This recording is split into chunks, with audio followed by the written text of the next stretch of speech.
Saudari-saudara yang terkasih Bapak Ibu dan remaja sekalian, bagaimana kabarnya? Semoga kita semua tetap sehat dan dalam lindungan Tuhan.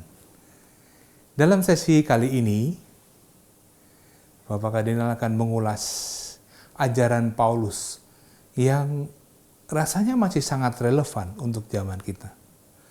Ketika jemaat diberikan karunia-karunia Roh Kudus dengan berbagai macam ragamnya, ketika jemaat diberikan buah-buah karya Roh Kudus, bagaimana membuat?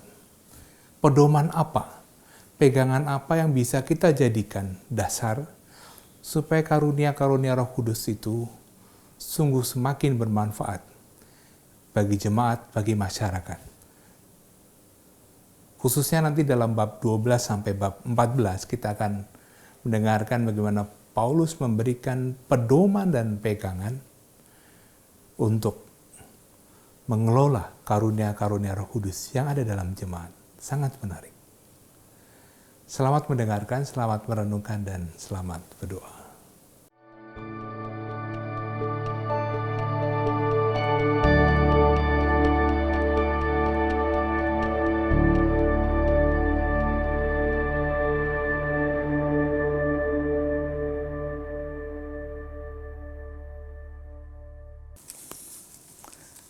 Selamat malam, saudari-saudaraku yang terkasih. Kita masih berbicara mengenai surat Paulus yang pertama kepada orang-orang Korintus. Saya ulangi garis besar, lalu nanti kita lanjutkan di tempat minggu yang lalu kita berhenti. Yang sangat penting bagi saya adalah surat kepada orang Korintus yang pertama ini menanggapi situasi yang sangat konkret di Korintus, yaitu perpecahan. Nah, perpecahan itu diperkirakan karena orang-orang atau jemaat di Korintus, kurang-kurangnya beberapa orang itu sombong, merasa berhikmat. Nah, masalah perpecahan yang sangat konkret ini menjadi titik tolak bagi Paulus, dan inilah yang saya kira sangat penting sebagai model refleksi iman. Titik tolak yang sangat konkret itu menjadi kesempatan bagi Paulus untuk berbicara mengenai hikmat salib. Nah, ini pokok yang sangat penting, dan secara ringkas itu dikatakan pada 1 Korintus bab 1 ayat 22 sampai 25. Orang-orang Yahudi menghendaki tanda, orang-orang Yunani mencari hikmat, tetapi kami memberitakan Kristus yang disalibkan. Untuk orang-orang Yahudi suatu batu sandungan, untuk orang-orang bukan Yahudi suatu kebodohan, tetapi untuk mereka yang dipanggil, baik orang Yahudi maupun orang bukan Yahudi, Kristus adalah kekuatan Allah dan hikmat Allah.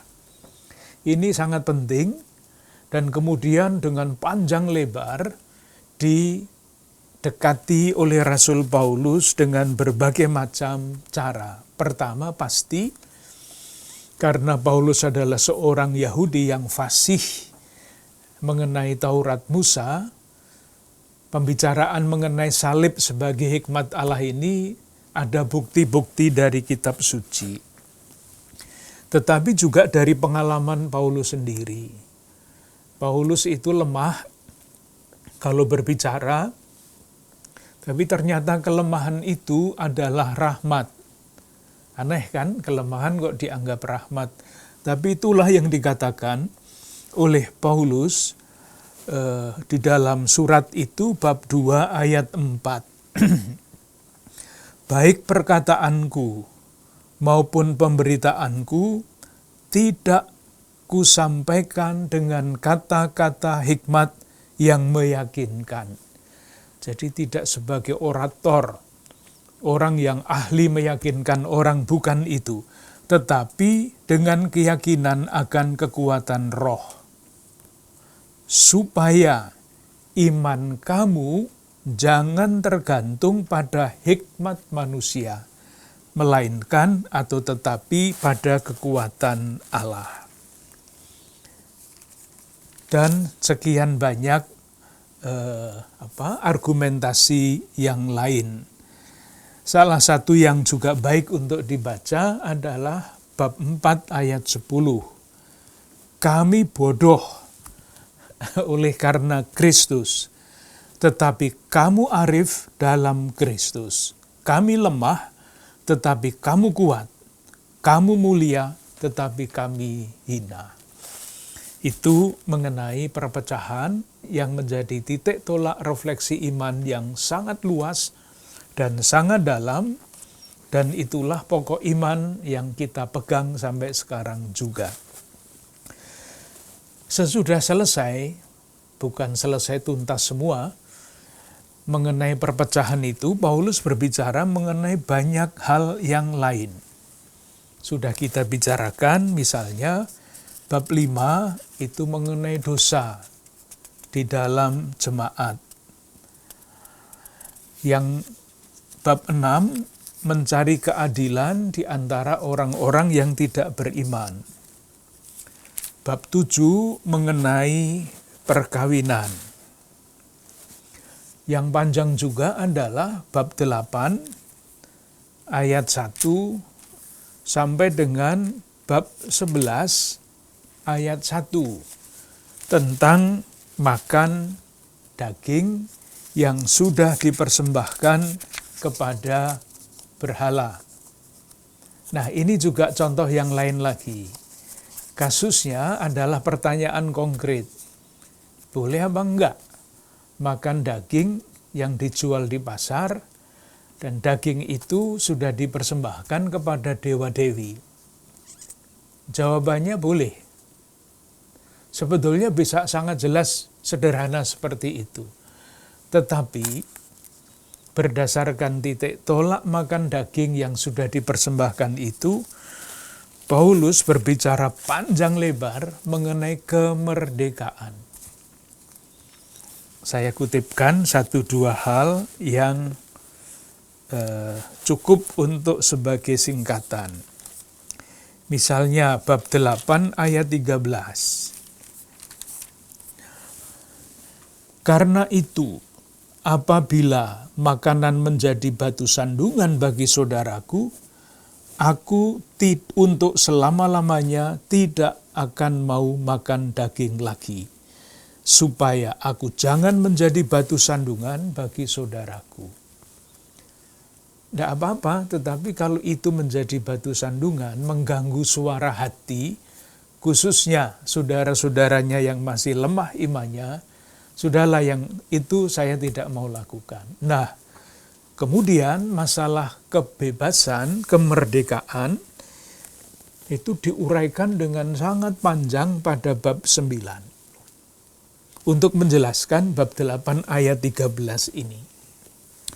Dia mendaftar, bukankah aku rasul, bukankah aku orang bebas, dan selanjutnya. Tetapi meskipun demikian, bab 9 ayat 15, aku tidak pernah mempergunakan satupun dari hak-hak itu.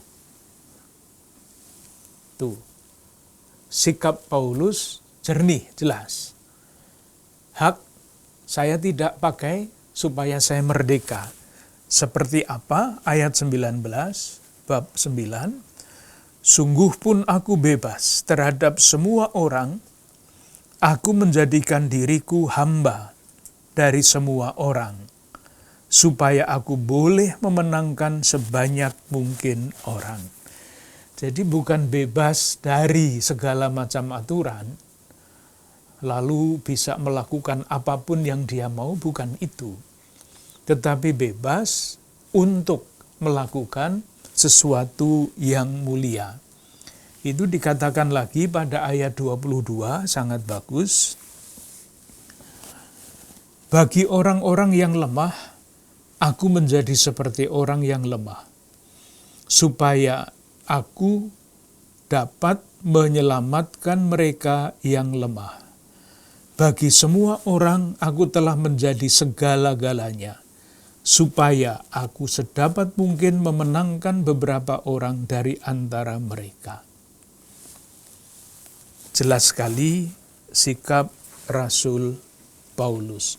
Segala sesuatu itu aku lakukan karena Injil, supaya aku mendapat bagian di dalamnya. Itu ayat 23. Nah, terus panjang, bab 10 masih omong lagi tentang daging, persembahan itu. Kesimpulannya adalah bab 11 ayat 1. Jadilah pengikutku, sama seperti aku menjadi pengikut Kristus.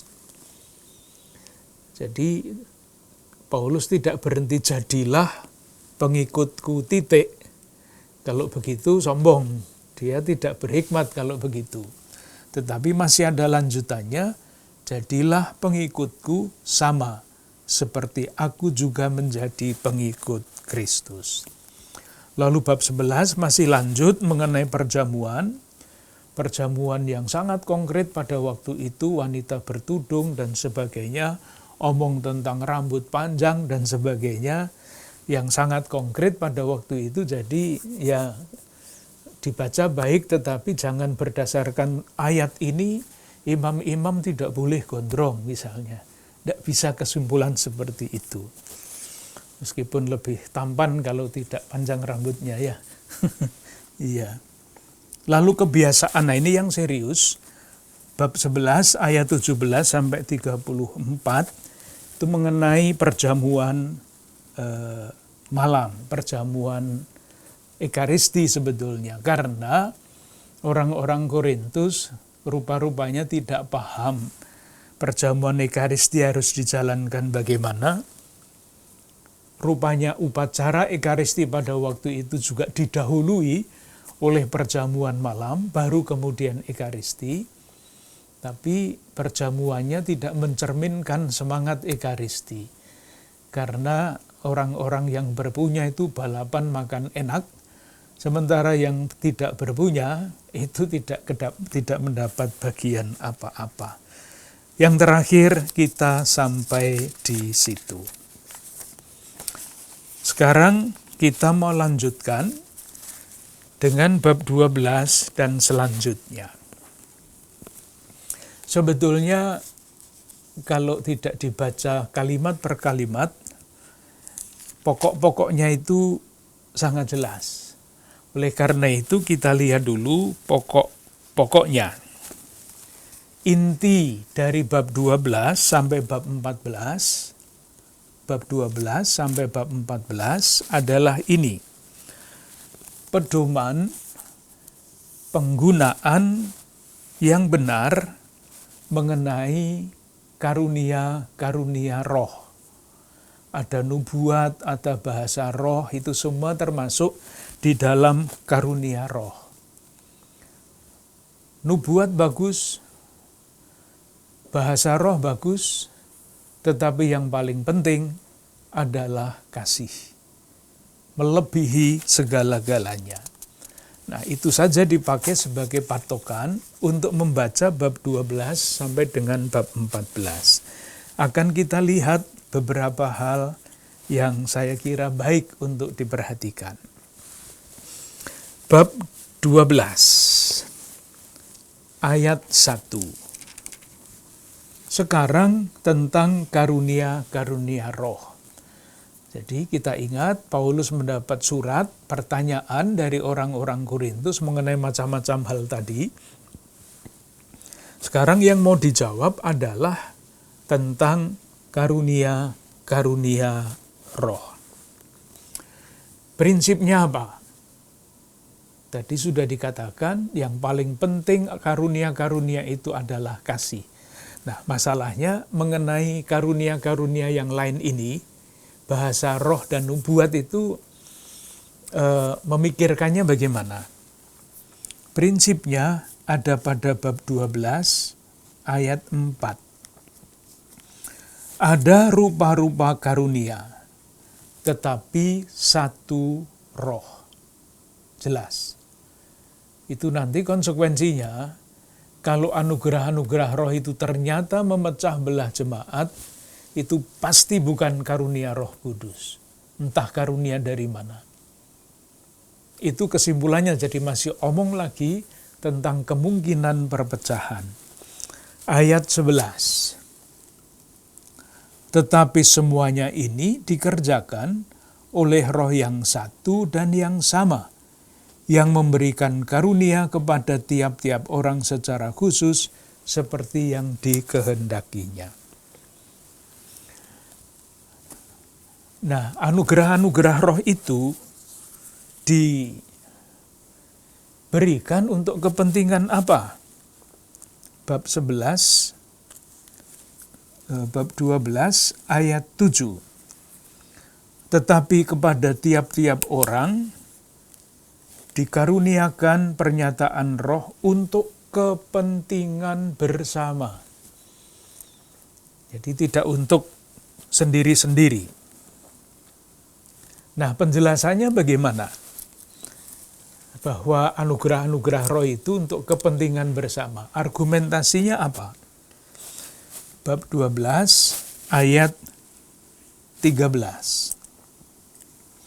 Sebab dalam satu roh kita semua, baik orang Yahudi maupun orang Yunani, baik budak maupun orang merdeka telah dibaptis menjadi satu tubuh, dan kita semua diberi minum dari satu roh. Itu alasan, itu penjelasan yang paling konkret. Kemudian menyusul yang disebut ilustrasi tentang tubuh. Bab 12 ayat 14. Karena tubuh juga tidak terdiri dari satu anggota, tetapi dari banyak anggota. Ayat 21, jadi mata tidak dapat berkata kepada tangan, aku tidak membutuhkan engkau, dan kepala tidak dapat berkata kepada kaki, aku tidak membutuhkan engkau. Saya kira ilustrasinya sangat mudah diikuti. Semua orang dibaptis ke dalam Kristus, maka yang namanya perpecahan itu tidak boleh. Dan karunia-karunia yang diberikan kepada semua anggota tubuh itu mestinya digunakan untuk kepentingan bersama. Kesimpulannya ayat 25. Supaya jangan terjadi perpecahan di dalam tubuh, tetapi supaya anggota-anggota yang berbeda itu saling memperhatikan. Kesimpulannya saya kira jelas. Masih bisa dibaca ayat 27 sampai 31. Kamu semua adalah tubuh Kristus, kamu masing-masing adalah anggotanya. Lalu diberi karunia-karunia itu. Nah, ayat 31 itu menyimpulkan apa yang jauh lebih penting daripada karunia-karunia itu. Jadi, berusahalah untuk memperoleh karunia-karunia yang paling utama. Nanti pada bab 14 akan dijelaskan hierarki karunia itu seperti apa. Khususnya mengenai dua karunia, yang pertama bernubuat dan yang kedua berbahasa roh. Nah, tetapi di sini dikatakan, jadi berusahalah untuk memperoleh karunia-karunia yang paling utama. Dan aku menunjukkan kepadamu jalan yang lebih utama lagi. Jadi bicara tentang karunia dalam gereja, ada macam-macam karunia. Mana karunia yang paling utama? Nah, itulah jawabannya pada bab 13. Karunia yang paling utama adalah kasih. Kasih dijelaskan pada bab 13 ayat 1 sampai 13. Lalu masih dinasihatkan pada bab 14 ayat 1. Kejarlah kasih itu.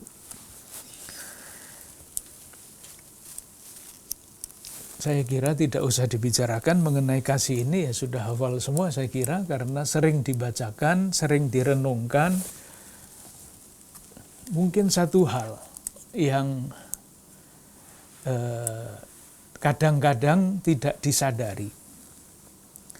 Kalau kita bicara mengenai kasih di dalam kitab suci, kita harus memperhatikan bahwa kitab suci bahasa Indonesia itu adalah terjemahan dari kitab suci asli berbahasa Yunani. Dan kita semua tahu bahwa kekayaan bahasa, berbagai macam bahasa itu tidak sama. Nah, kalau kita hanya membaca saja kasih tidak berkesudahan misalnya, yang dimaksudkan dengan kasih yang tak berkesudahan itu yang seperti apa? Jawabannya tidak bisa dicari di dalam Kamus Besar Bahasa Indonesia.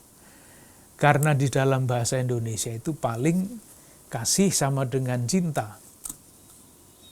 Tetapi di dalam bahasa asli, kitab suci kita, ada perbedaan yang besar antara kasih dan kasih. Katanya sama dalam bahasa Indonesia, tetapi isinya bisa sangat berbeda. Kalau dijelaskan begitu mungkin tidak jelas ya. Tapi kalau diberi contoh, akan mudah sekali dipahami. Contoh yang paling mudah dipahami adalah percakapan antara Kristus yang bangkit dengan Simon Petrus. Ini ilustrasi mengenai kasih. Kasih macam apa yang dikatakan, dimaksudkan oleh 1 Korintus bab 13. Dalam Injil Yohanes bab 21, ayat 15 sampai dengan 19. Kita hafal kisahnya. Yesus yang bangkit menampakkan diri kepada Simon Petrus dan bertanya, "Simon, anak Yohanes, apakah engkau mengasihi aku lebih daripada mereka ini?" Yesus bertanya mengenai apakah kamu mengasihi. Jawab Petrus kepadanya, "Benar Tuhan, engkau tahu bahwa aku mengasihi engkau." Katanya kan sama ya, mengasihi. Tetapi ini tidak sama di dalam teks asli yang berbahasa Yunani. Bedanya di mana? Yesus itu menggunakan kata mengasihi dalam arti kasih yang tak terbatas. Petrus punya apa enggak kasih yang tak terbatas itu? Tidak punya. Petrus tidak punya, siapapun manusia tidak punya kasih yang tak terbatas itu. Karena kasih manusia itu selalu terbatas. Itulah jawaban kata yang dipakai oleh Simon Petrus ketika menjawab, "Benar Tuhan, engkau tahu bahwa aku mengasihi engkau." Jadi kira-kira kalau diungkapkan dengan kata-kata sendiri, percakapan itu berbunyi begini. "Simon, anak Yohanes, apakah engkau mengasihi aku dengan kasih yang tak terbatas, lebih daripada mereka itu?" Jawab Petrus, "Benar Tuhan, engkau tahu aku mengasihi engkau dengan kasih yang terbatas." Kan belum sambung. Maka Yesus yang bangkit mengulang lagi pertanyaan kedua. Kalau sudah sambung ya tidak usah. Tapi karena belum sambung, kata yang dipakai berbeda. Pertanyaan kedua, bab 21 ayat 16. "Simon, anak Yohanes, apakah engkau mengasihi aku? Yesus masih memakai standar tinggi itu. Apakah engkau mengasihi aku dengan kasih yang tak terbatas? Jawab Petrus kepadanya, benar Tuhan, engkau tahu bahwa aku mengasihi engkau dengan kasih yang terbatas. Tidak sambung lagi kan? Sekali lagi kata yang dipakai oleh Yesus dan dipakai oleh Simon Petrus dalam bahasa Indonesia sama, tapi dalam bahasa asli tidak sama. Nah kalau begitu kapan percakapannya selesai? Tidak sambung terus. Maka untuk yang ketiga kalinya, Yesus itu menurunkan standarnya. Pertanyaannya menjadi begini. Ayat 17. Simon anak Yohanes, apakah engkau mengasihi aku dengan kasih yang terbatas? Lalu Simon menjawab, Tuhan, engkau tahu segala sesuatu. Engkau tahu bahwa aku mengasihi engkau dengan kasih yang terbatas. Nah, sambung. Percakapannya selesai. Nah, kasih yang ada di dalam 1 Korintus 13 itu bukan kasih yang terbatas, tetapi kasih yang tak terbatas. Kasih ilahi, kasih Kristus sendiri, dan di dalam surat pertama, Yohanes bab 4 ayat 8, Allah itu kasih. Bukan kasih yang terbatas, tetapi kasih yang tak terbatas. Nah, pesannya itu menarik. Ketika terjadi tanya jawab ini, kasih Petrus kan belum sempurna ya, terbatas. Tetapi sepanjang perjalanan hidupnya, Simon Petrus yang kasihnya terbatas itu bertumbuh, kasihnya semakin sempurna, sampai akhirnya menjadi sempurna ketika dia merelakan hidupnya demi Kristus. Itulah kasih yang tak terbatas. Dari situlah muncul ajaran gereja resmi bahwa kita, siapapun kita, dalam status apapun kita, semua dipanggil menuju kesempurnaan kasih, kesempurnaan kesucian, kepenuhan hidup Kristiani, semakin serupa dengan Kristus yang menyatakan kasih Allah yang tak terbatas itu. Moga-moga ini jelas. Jadi kalau ini dipilih biasanya untuk ekaristi peneguhan perkawinan, kalau ditanyakan kepada calon mempelai atau mempelai, apa yang Anda maksud dengan kasih, pasti biasanya tidak sampai ke situ itu. Sehingga penjelasan seperti ini menjadi sangat penting supaya disadari bahwa hidup berkeluarga, menikah itu adalah jalan hidup menuju kesempurnaan kasih itu. Ini penting sekali. Karena kalau tidak nanti susah sedikit sudah pikirannya macam-macam. Baik, itu bab 13. Lanjut bab 14. Judulnya sekali lagi tentang karunia roh. Yang dibicarakan di sini adalah dua karunia roh. Yang pertama adalah bahasa roh, bab 14 ayat 2, siapa yang berkata-kata dengan bahasa roh, tidak berkata-kata kepada manusia, tetapi kepada Allah. Sebab tidak ada seorang pun yang mengerti bahasanya. Oleh roh ia mengucapkan hal-hal yang rahasia. bahasa roh. Saudara-saudara kita khususnya di dalam pembaharan karismatik sering mengungkapkan entah harapan, kerinduan hati, apapun dengan bahasa roh itu. Nah, tidak ada orang yang tahu itu yang dimaksudkan apa.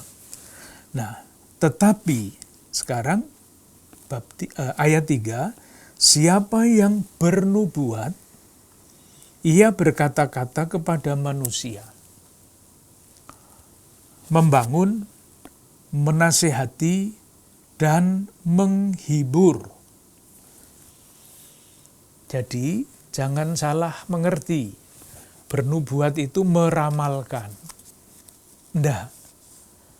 Hakikat seorang nabi dengan karisma kenabiannya itu sebetulnya yang paling pokok adalah menyampaikan pesan Allah di dalam situasi yang konkret. Itu intinya.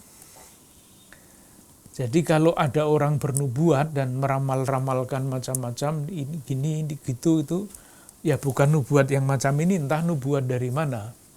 Karena ciri dari nubuat menurut ayat ini, membangun, menasehati, dan menghibur.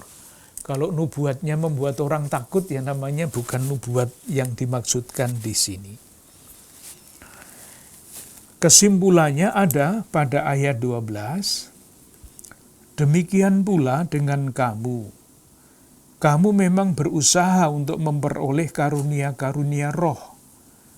Tetapi lebih daripada itu hendaklah kamu berusaha mempergunakannya untuk membangun jemaat.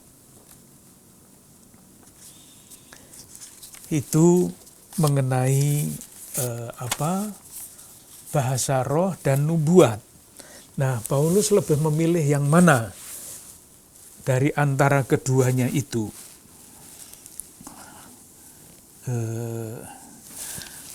Dapat dibaca ayat 18 dan 19. Aku mengucap syukur kepada Allah bahwa aku berkata-kata dengan bahasa roh lebih daripada kamu semua. Nah, jadi Paulus lebih hebat daripada orang-orang Korintus. Bedanya orang-orang Korintus yang mampu berbahasa roh itu menjadi sombong. Sementara Paulus yang lebih hebat di dalam berbahasa roh enggak seperti itu. Tetapi ayat 19, dalam pertemuan jemaat aku lebih suka mengucapkan 5 kata yang dapat dimengerti untuk mengajar orang lain juga daripada beribu-ribu kata dengan bahasa roh. Jadi pilihan Paulus sangat jelas. Kemudian dibaca ayat 23. Jadi, kalau seluruh jemaat berkumpul bersama-sama dan tiap-tiap orang berkata-kata dengan bahasa roh, lalu masuklah orang-orang luar atau orang-orang yang tidak beriman, tidakkah akan mereka katakan bahwa kamu gila? Tetapi ayat 24 sekali lagi, preferensinya Paulus itu jelas. Bernubuat dalam arti tadi, meneguhkan, menghibur. Tetapi kalau semua bernubuat, nubuat yang tadi artinya meneguhkan dan menghibur, lalu masuk orang yang tidak beriman atau orang baru, ia akan diyakinkan oleh semua dan diselidiki oleh semua. Segala rahasia yang terkandung di dalam hatinya akan menjadi nyata, sehingga ia akan sujud menyembah Allah dan mengaku sungguh Allah ada di tengah-tengah kamu. Maksudnya jelas ya, kalau orang menghibur, meneguhkan, dan sebagainya itu kan jelas. Pengaruhnya bagi jemaat jelas. Jadi orang yang mendengar penghiburan, yang mendengar peneguhan, yang mendengarkan kata-kata yang membangun, itu akan mengatakan sungguh Allah ada di tengah-tengah kamu.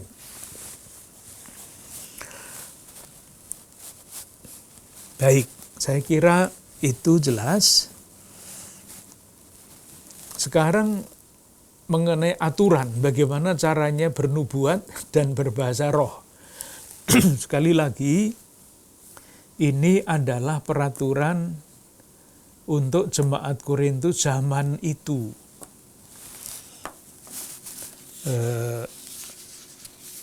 Jangan diikuti begitu saja. Saya tunjukkan beberapa hal. Ayat 26, bab 14. Jadi bagaimana sekarang, saudara-saudara? Bila mana kamu berkumpul, hendaklah tiap-tiap orang mempersembahkan sesuatu.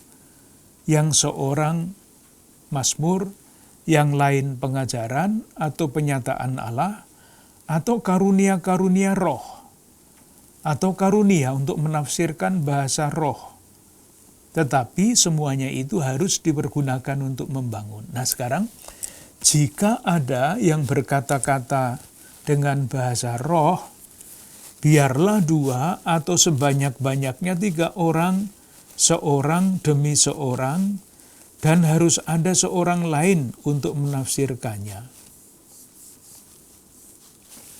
Aturannya, jadi kalau memakai bahasa roh ya jangan banyak-banyak, jangan 10-100 orang, 2-3 orang saja. Mengenai nabi, mengenai kenabian, bernubuat, tentang nabi-nabi, baiklah 2 atau 3 orang di antaranya berkata-kata, dan yang lain menanggapi apa yang mereka katakan. Tetapi jika seorang lain yang duduk di situ mendapat penyataan, maka yang pertama itu harus berdiam diri. Aturannya kayak begitu itu. Nah yang aneh, ya karena zaman dulu ya, bukan zaman sekarang. Ayat berapa? Ayat 34. Sebab, saya baca ya, sama seperti dalam semua jemaat orang-orang kudus, perempuan-perempuan harus berdiam diri dalam pertemuan jemaat. Sebab mereka tidak diperbolehkan untuk berbicara. Mereka harus menundukkan diri seperti yang dikatakan oleh hukum Taurat. Tuh. Ini sekali lagi, kalau yang membaca ini adalah saudari-saudari kita, saudari-saudara kita yang memperjuangkan kesetaraan gender, pasti ini dikuliti habis-habis ini, ayat yang begini ini. Tapi kita tidak usah mengkuliti, kita mengatakan saja ini zaman dulu. Zaman sekarang perkaranya lain. Bahwa di dalam gereja masih ada, katakanlah yang mengatakan dominasi laki-laki, ya lihat saja nanti sejarah berjalan kemana dengan tuntunan Tuhan itu. Kesimpulannya mengenai nubuat dan mengenai bahasa roh. Seperti apa? Bab 14 ayat 33. Jadi bahasa roh oke, boleh silahkan, teratur. Bernubuat oke, teratur, semuanya. Ayat 33, Allah tidak mengendaki kekacauan, tetapi damai sejahtera. Ayat 40, tetapi segala sesuatu harus berlangsung dengan sopan dan teratur. Titik. Jadi mengenai bahasa roh, karunia di dalam gereja, sampai di situ, selesai. Intinya masih sekali lagi tentang persatuan yang harus dijaga. Jangan karunia roh memecah belah. Kalau ternyata merasa diri bernubuat, merasa diri berdoa dengan bahasa roh, tapi buahnya adalah perpecahan, itu pasti bukan nubuat, itu pasti bukan bahasa roh yang dikehendaki Tuhan. Bab 15. Bab 15. Bab 15 adalah pokok yang sama sekali baru. Ditulis oleh Paulus untuk menjelaskan mengenai kebangkitan orang mati. Hal yang sangat sulit dan tidak mungkin jelas. Karena tidak pernah ada orang mati yang menampakkan diri kemudian mengatakan ini itu kan, tidak ada. Tetapi ada pertanyaan besar mengenai hal itu. Itulah yang mau dijawab oleh Paulus pada bab 15. Pertanyaannya atau cermin masalahnya ada bab 15, ada pada bab 15 ayat 12.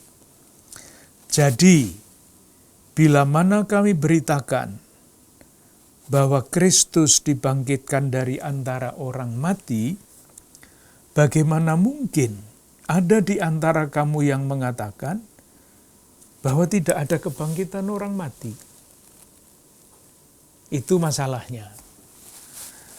Nah, tentu kemudian harus dijelaskan oleh Paulus, dibuktikan bahwa ada kebangkitan orang mati yang tidak mungkin sampai kepada kesimpulan pasti secara logis.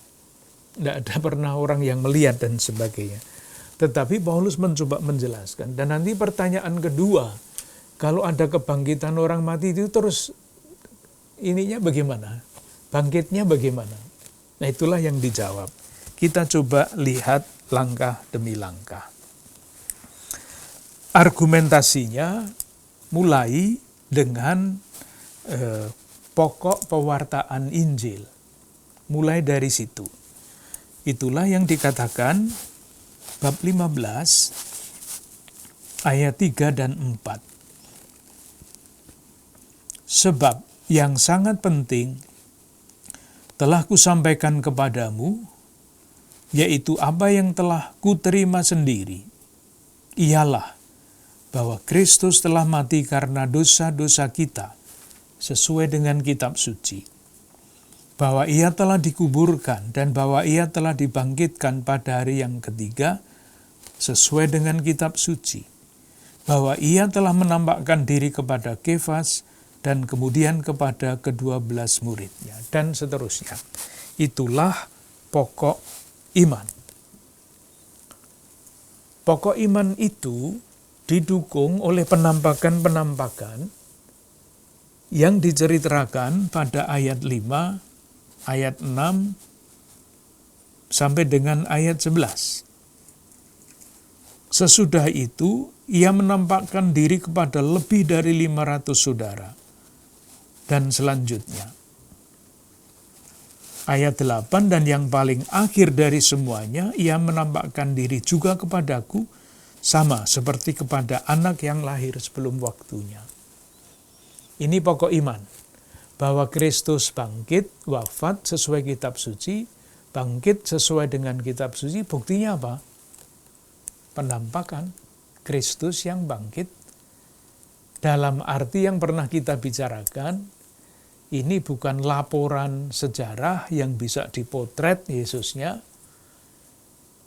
tetapi kesaksian eksistensial, kesaksian hidup murid-murid itu.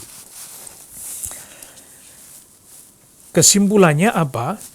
Menarik kesimpulan dari situ dan menjawab keberatan orang-orang yang mempunyai keberatan terhadap kebangkitan orang mati. Kita lihat caranya bagaimana Paulus berargumentasi. Ayat 12 sampai ayat 20. Saya tunjukkan saja kata-kata yang penting. Mulai dari ayat 13. Kalau tidak ada kebangkitan orang mati. Kalau tidak ada. Ayat 14. Seandainya, andai kata Kristus tidak dibangkitkan. Di daftar.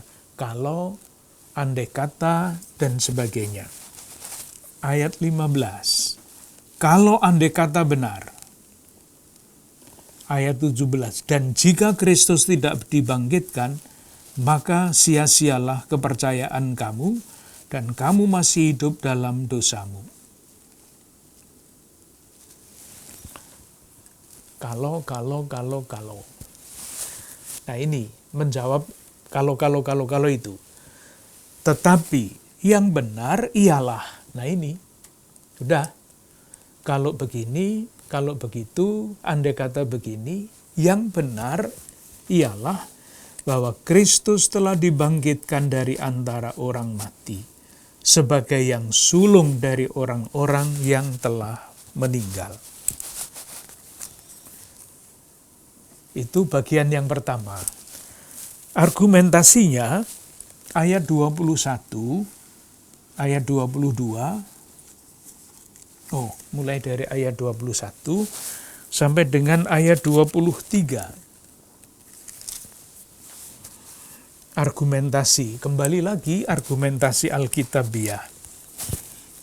Ayat 22, karena sama seperti semua orang mati dalam persekutuan dengan Adam, anak-anak Adam semua mati karena Adam. Dan seterusnya alasannya nanti panjang lebar. Demikian pula semua orang akan dihidupkan kembali dalam persekutuan dengan Kristus. Ini persamaannya, argumentasinya seperti itu. Karena Adam semua orang mati, karena Kristus semua orang hidup. Dan Kristus ayat 23 dikatakan tetapi tiap-tiap orang menurut urutannya. Kristus sebagai buah sulung, sesudah itu mereka yang menjadi miliknya pada waktu kedatangannya. Ini menjelaskan urut-urutan bagaimana dibangkitkan. Kristus yang sulung, yang lain ikut. Sampai kapan? Ayat 24, kemudian tiba kesudahannya, yaitu bila mana ia menyerahkan kerajaan kepada Allah Bapa. Inilah yang secara simbolik dirayakan pada hari raya Kristus Raja Semesta Alam. Semuanya selesai. Ayat 28, tetapi kalau segala sesuatu telah ditaklukkan di bawah Kristus, maka ia sendiri sebagai anak akan menaklukkan dirinya di bawah Dia yang telah menaklukkan segala sesuatu di bawahnya. Itu kesimpulannya. Allah menjadi semua di dalam segala-galanya. Ayat 28. Supaya Allah menjadi semua di dalam semua. Selesai. Sejarah keselamatan selesai. Sekali lagi itulah yang dirayakan pada hari raya Kristus Raja Semesta Alam. Kristus selesai menjalankan tugasnya. Minggu depannya lagi mulai Advent. Lingkaran liturginya mulai baru mengharapkan Kristus, merayakan kelahirannya, mengikuti Kristus, wafat dan bangkit, mewartakan Injil, sampai kepenuhan ini. Penegasan kembali disampaikan pada ayat 30. Dan kami juga, mengapakah kami setiap saat membawa diri kami ke dalam bahaya? Saudara-saudara, tiap-tiap hari aku berhadapan dengan maut. Demi kebanggaanku akan kamu dalam Kristus Yesus Tuhan kita. Aku katakan bahwa hal ini benar. Lalu berikutnya, ayat 32 bagian kedua, jika orang mati tidak dibangkitkan, maka marilah kita makan dan minum sebab besok kita mati. Argumentasinya kan sederhana ya. Tetapi ada argumentasi yang kedua lah, untuk apa saya mewartakan Injil kalau tidak ada kebangkitan? Itulah ayat 32 bagian pertama. Kalau hanya berdasarkan pertimbangan-pertimbangan manusia saja, aku telah berjuang melawan binatang buas di Efesus. Apakah gunanya hal itu bagiku? Itu jika tidak ada kebangkitan orang mati, untuk apa saya menantang bahaya seperti ini? Satu. Dan kalau tidak ada kebangkitan orang mati, ya mari kita berpesta pora. Karena tidak ada yang diharapkan apa-apa selain hidup di dunia ini. Ada yang aneh pada ayat 29. Saya mencari-cari penjelasannya tidak ketemu. Begini, jika tidak demikian, apakah faedahnya perbuatan orang-orang yang dibaptis bagi orang mati? Dibaptis bagi orang mati. Jadi rupa-rupanya ada kebiasaan pada zaman itu, entah apa, kebiasaan yang aneh yang memang seperti ini. Tetapi sampai sekarang sekurang-kurangnya sejauh dapat saya cari, tidak ada penjelasannya. Berakhir dengan ayat 33 dan 34. Janganlah kamu sesat. Pergaulan yang buruk merusakkan kebiasaan yang baik. Jadi maksudnya jangan kamu bergaul dengan orang-orang yang tidak percaya kepada kebangkitan. Kamu akan bingung. Sadarlah kembali sebaik-baiknya dan jangan berbuat dosa lagi. Ada di antara kamu yang tidak mengenal Allah. Hal itu dikaku katakan supaya kamu merasa malu. Masih nada konflik itu masih terasa di situ. Nah, kalau ada kebangkitan, lalu apa yang bangkit? Itulah yang dijelaskan pada ayat 35 sampai 35 sampai 58. Paulus juga tidak bisa menjelaskan itu.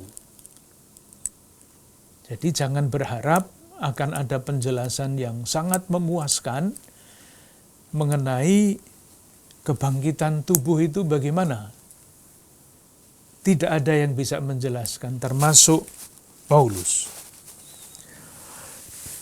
Itulah yang ditanyakan pada ayat 35, tetapi mungkin ada orang-orang bertanya, bagaimanakah orang mati dibangkitkan?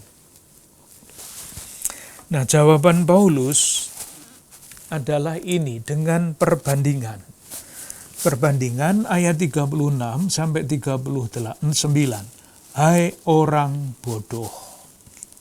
Masih pakai kata-kata itu lagi. Apa yang engkau sendiri taburkan tidak akan tumbuh dan hidup kalau ia tidak mudah mati. Jadi dibandingkan dengan benih yang ditaburkan mati dan dari mati hidup lagi. Kemudian demikian juga tubuh. Tetapi kemudian Paulus berbicara mengenai macam-macam tubuh. Ayat 38. Allah memberikan kepadanya suatu tubuh seperti yang dikehendakinya. Ia memberikan kepada tiap-tiap biji tubuhnya sendiri. Bukan semua daging sama. Daging manusia lain daripada daging binatang, lain daripada daging burung, lain daripada daging ikan. Lalu kemudian dia bicara mengenai tubuh duniawi dan tubuh surgawi. Ayat 40, ada tubuh surgawi dan ada tubuh duniawi.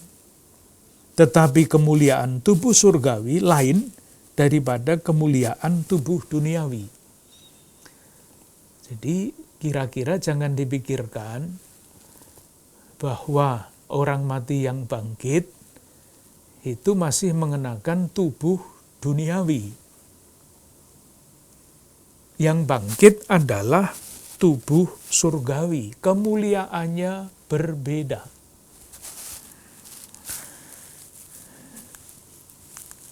Dipakai lagi istilah yang berbeda, ayat 44.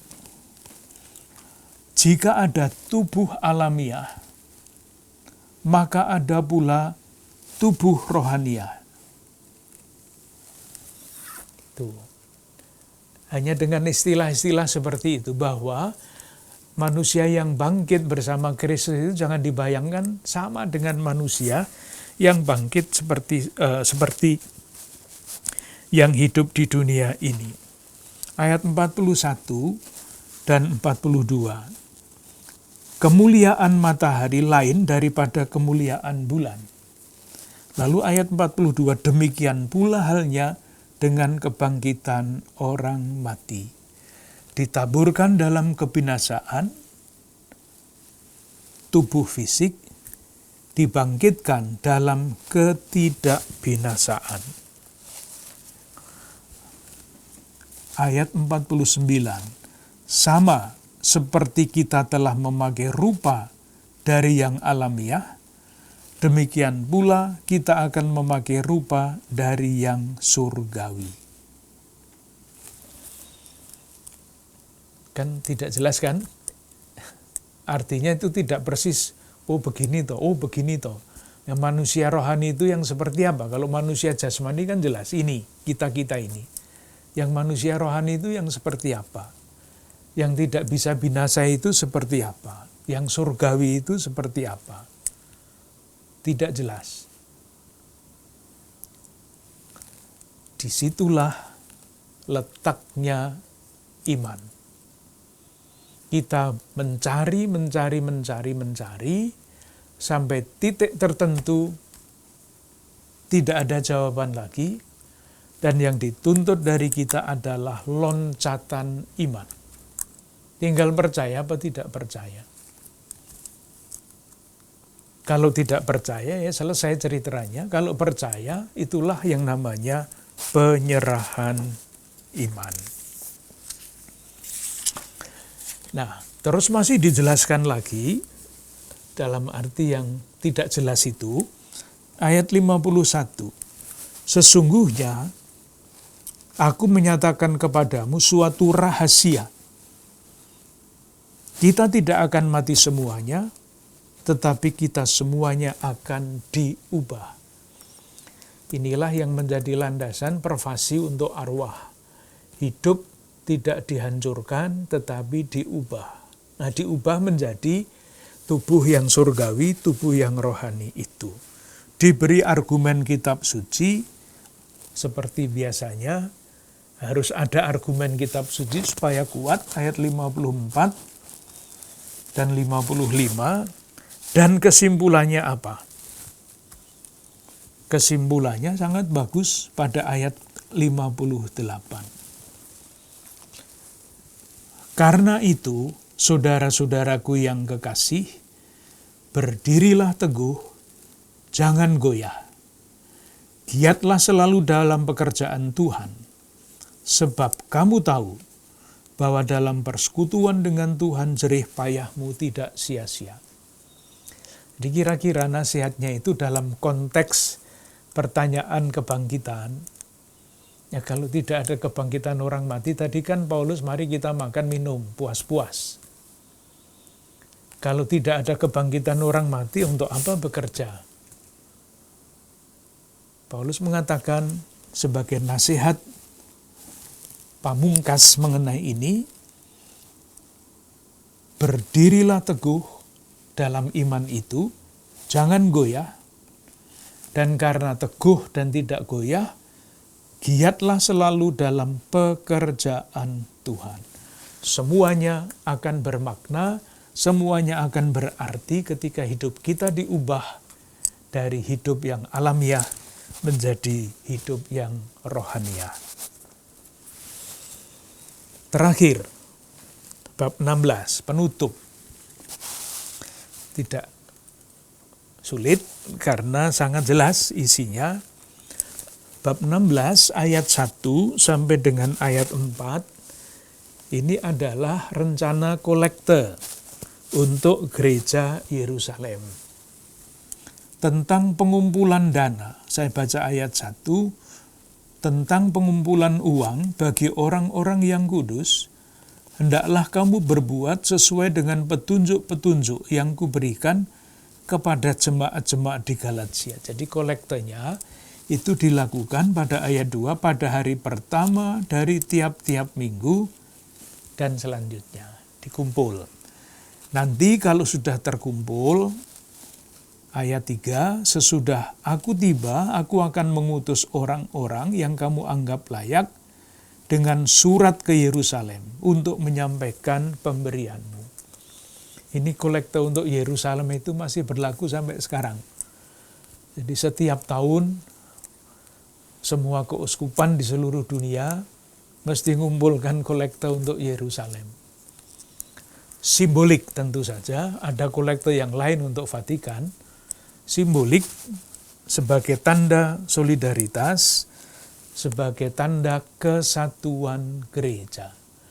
Jadi kesatuan di dalam iman itu tidak hanya berarti dalam rumusan iman, tetapi juga dalam hal-hal yang praktis seperti ini. Ayat 5-9, rencana Paulus untuk pergi ke Korintus. Aku akan datang kepadamu, ayat 5, sesudah aku melintasi Makedonia dan sebagainya. Untuk apa Paulus pergi ke Korintus? Untuk minta bantuan, ayat 6. Aku akan tinggal selama musim dingin, sehingga kamu dapat menolong aku untuk melanjutkan perjalananku. Entah ditemani, entah apalah, pokoknya minta bantuan untuk melanjutkan perjalanannya. Ayat 9 itu bagus sekali. Ayat 9. Sebab di sini banyak kesempatan bagiku untuk mengerjakan pekerjaan yang besar dan penting, sekalipun ada banyak penentang. Jadi maksudnya, Paulus itu sering mengalami tanpa terduga ada lahan yang bagus untuk memberitakan Injil. Itu maksudnya di sini. Meskipun ditentang terus saja, Tuhan itu menunjukkan jalan. Bahkan kalau kita ingat ketika kita membaca Kisah Para Rasul kan, waktu itu kita bicara untung ada penganiayaan. Untung, karena kalau tidak ada penganiayaan gereja tidak akan tersebar kemana-mana. Maksudnya kira-kira seperti itu. Pesan-pesan biasa, pemberitahuan ayat 10-18. Ayat 14 nasihatnya misalnya, lakukanlah segala pekerjaanmu dalam kasih.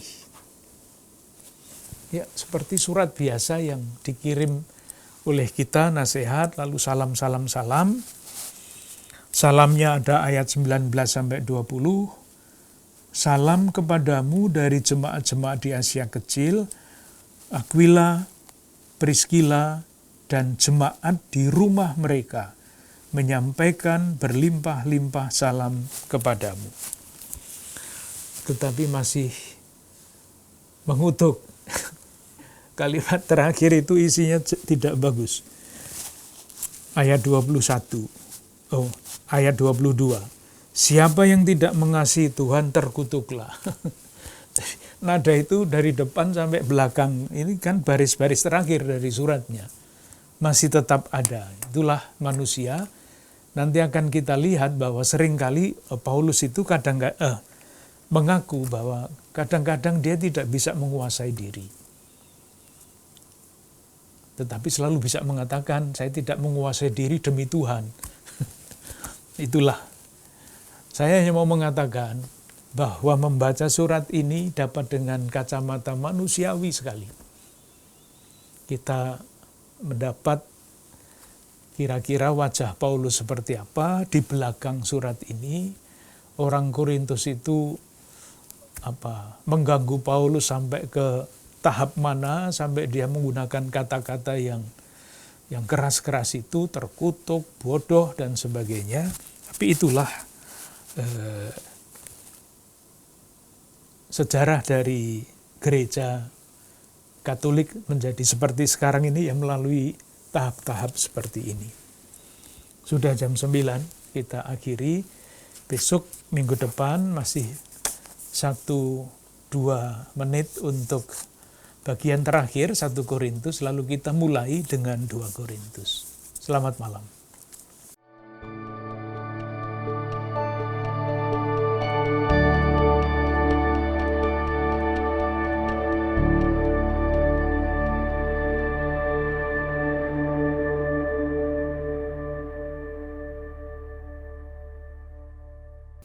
Saudara-saudari yang dikasihi Tuhan, Ibu Bapak sekalian, kita sudah mendengarkan ulasan Bapak Kardinal tentang surat pertama Rasul Paulus kepada jemaat di Korintus. Sangat menarik bahwa Rasul Paulus telah memberikan pedoman pegangan bagaimana mengelola karunia-karunia Roh Kudus di dalam jemaat.